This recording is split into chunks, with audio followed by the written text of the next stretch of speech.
Sí, no, claro. Te voy a sacar también el programa por la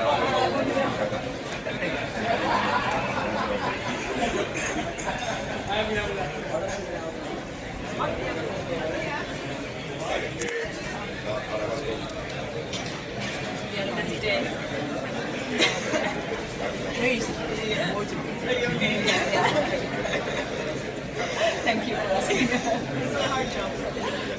It's a lot. Bueno, yo quisiera empezar preguntando qué sentís al haber llegado por fin al fin de vuestra cruzada en esta tercera temporada, en un cambio de escenario tan drástico como es el desierto de Antártida. I'd like to ask you, how do you feel, or what do you feel having reached the end of the third season in such a different scenario as a desert? I mean, we've been reflecting on this a lot this weekend, especially in so many ways. There's processing the story and how that has resolved itself, and it's been the most incredible gift to get to experience these different environments and film these environments, and tonally it changes the energy of the show so much. I think the colours of the desert to sort of contrast that to season one. I find that fascinating, and the way it enriches the story is no small thing, like environments change.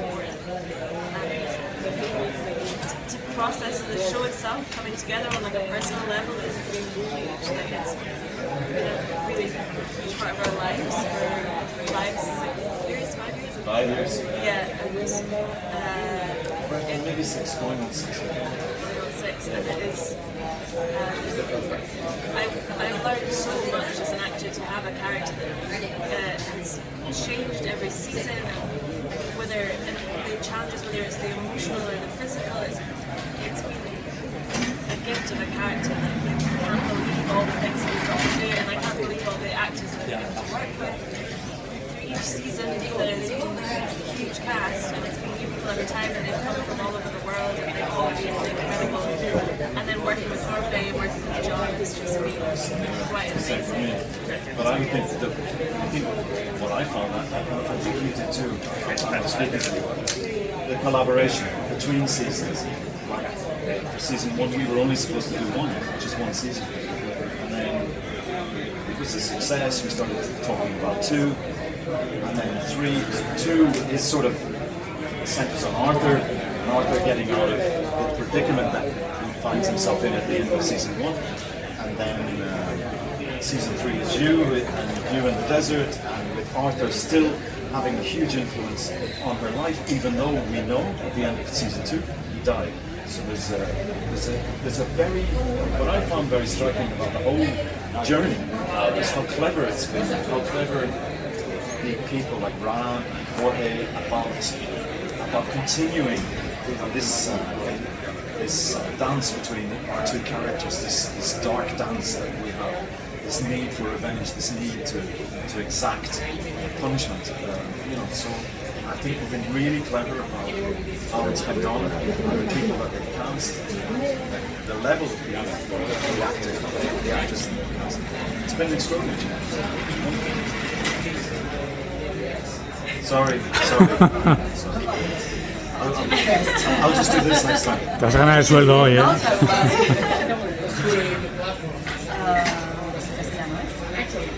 Ella ha dicho que ha reflexionado mucho sobre este tema que le preguntabas, que ha tenido que procesar toda la historia, cómo se iba resolviendo, pero que ha sido un regalo increíble poder rodar en entornos tan distintos esta serie, porque el hecho de cambiar de entorno también cambia la energía que genera. Los colores del desierto son fascinantes y no es algo trivial ir cambiando de escenario, realmente es importante porque a la persona, el espectador lo visualiza y lo procesa todo junto. Me llevan 5 o 6 años, y también ha dicho que ha aprendido muchísimo como actriz durante todo este trayecto, porque el personaje ha ido cambiando con el tiempo a medida que evolucionaba, tanto emocionalmente realidad se siente como si hubiera estado representando más de un personaje, no solo uno, y además está súper agradecida por haber podido trabajar y colaborar con actores y actrices de todo el mundo, tanto talento y John nos ha dicho que él piensa que se extenderá la colaboración que ha habido entre las distintas temporadas, porque cuando empezaron la temporada creían que solo habría una temporada, luego resultó ser un éxito y empezaron a hablar de la segunda y luego vino la tercera, y en esa tercera es ella y el desierto y la influencia que eso tiene, también lo que ya se veía en la temporada 2, la muerte. Él cree que la colaboración entre todos ha sido genial y que ha dado esa continuidad, este proceso continuo, este baile oscuro, con esta necesidad de venganza y de castigo entre los personajes, que se ha trabajado de una forma muy inteligente y todo ello gracias al técnico de los Vale, siguiente pregunta es, tanto a pérdida, sacrificio y diferentes entornos hostiles. Es cierto que Arthur no ha tenido una buena vida, pero ¿justifica eso el precio que ha pagado? ¿O crees que podría haber sido Arthur un poco más humano?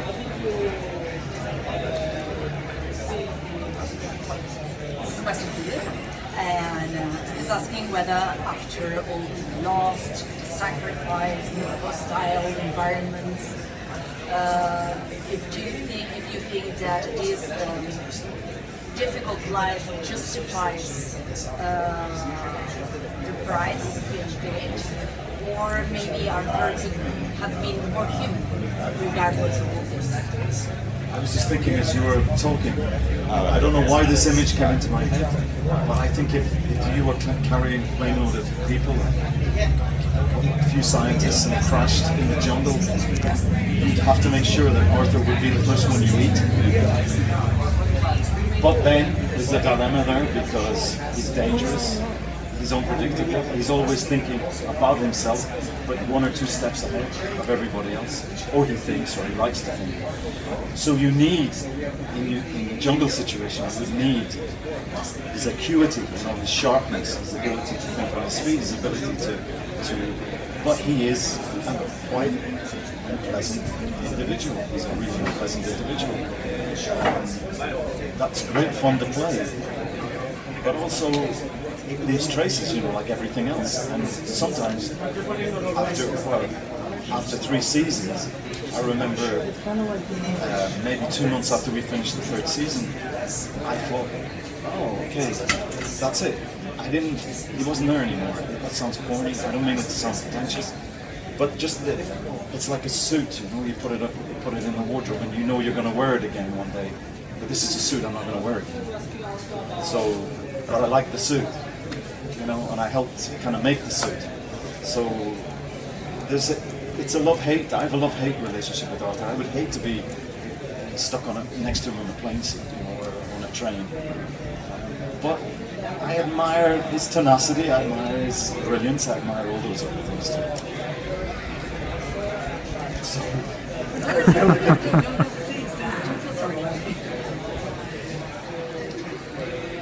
Dice que está la imagen de la selva en que Arthur es el primero que entra, pero siempre hay el dilema porque Arthur es un personaje peligroso, impredecible, que siempre va un paso más adelante que el resto y que nunca se sabe lo que se va a hacer. Que realmente en el caso de la selva necesitan su habilidad, o sea, sus habilidades naturales, pero que es un personaje desapagado y que por eso también es bonito de hacer el personaje, que da todo ese espectro, pero también es estresante. Y que tras 3 temporadas, unos 3 meses antes de terminar la tercera, él se dijo, bueno, era esto, ¿no? Todo el recorrido que ha hecho, pero que para él es como un vestido, como un traje que vuelve del armario después de de haberse puesto que sabe seguro que no se va a volver a poner. Y aunque en realidad ayudó a hacer ese traje, a crear ese traje, es un diálogo de amor-odio con el personaje, pero que también es algo género. De hecho, mira. Todo esto es los dos en la serie está el experimento el antídoto para la cocina de las algas, ¿no? Y entonces digamos que se experimenta la vacuna con los humanos. Yo quisiera saber un poco, digamos, quizás extrapolando esto al tema del COVID, ¿qué impresión os da a vosotros, ¿no? Que estos experimentos se lleguen a hacer, no sé si hacer más por la humanidad, por el mero hecho del descubrimiento y la gloria, o por digamos, uno mismo? This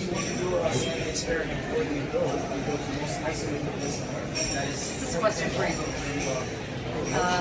He's saying that in the show there's this experiment with the antidote for the toxins, and then they just tried vaccine with humans.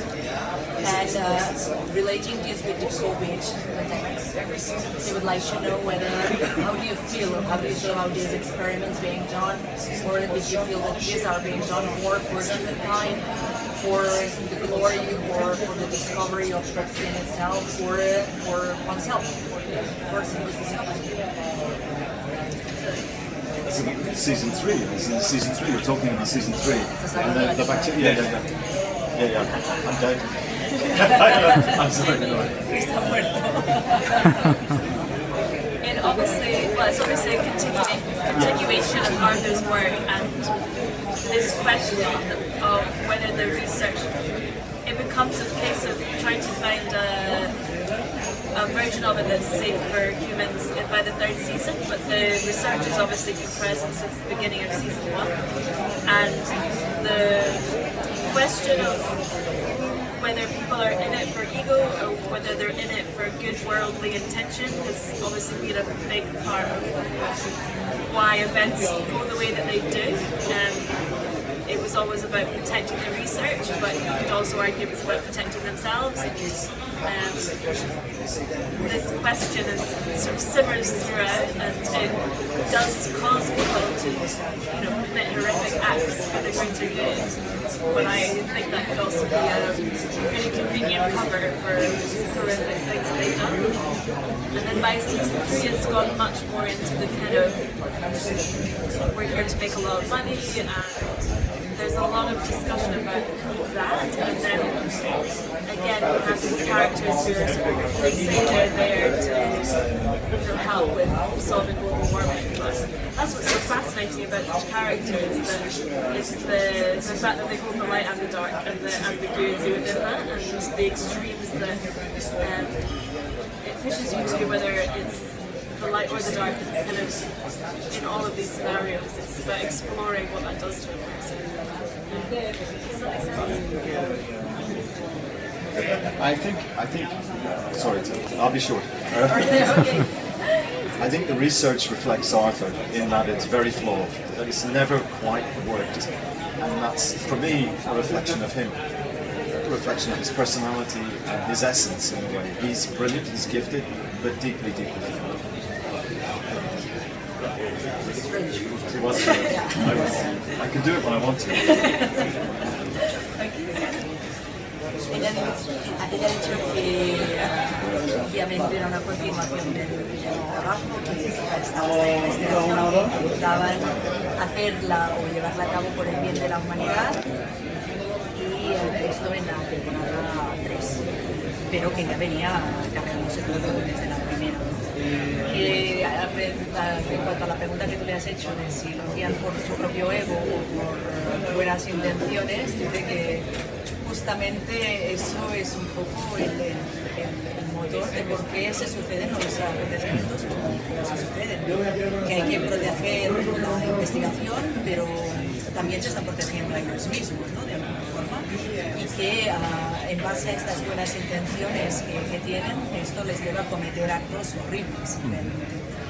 Que en la temporada 3, que se acaba de ganar mucho dinero, que se habló muchísimo sobre el tema, que los personajes también están acerca del tema del calentamiento global y tal, y eso es lo que les hace fascinantes. El hecho como se ven empujados hacia los límites, como empujan un poco sus propios límites y exploran todos estos aspectos. Y John ha dicho que la investigación en realidad nunca termina de funcionar, lo cual es bastante también reflejo de la personalidad del personaje, como que sí, vale, tiene habilidades, pero no termina de funcionar. Vale, y una pregunta ya, rápido. ¿Cuál ha sido vuestro escenario favorito? ¿La Antártida, el punto Nemo, en esta tercera temporada de serie? What's your preferred scenario? Antarctica, Nemo Point, or Me, desert? I'm going to say direct. I love two, but my preference is one. Because it was new and it was a really cool idea. Really cool idea. And yes. I think one would be my favourite for two reasons. One, because I find the fact that it's a real scenario. People go to these scientific research stations for the winter for 6 months in darkness, and of course season 2 and season 3 exist, but there's slightly less like myths that I've like heard about. Whereas there's something about an Antarctic station which was really romantic and really exciting, and also filming in Iceland and going to the glacier and just getting to work in that kind of space was unbelievable. I remember that forever. Parece que se ponen de acuerdo con la 1, dice que fue fantástico, que fue algo extraordinario y que evidentemente los escenarios de la 2 y la 3 también fueron muy chulos y existen, pero que rodar en un escenario real pasando 6 meses a oscuras en estaciones de la Antártida, en Islandia con los glaciares, fue algo fuera de serie. Thank you so much. Thank you.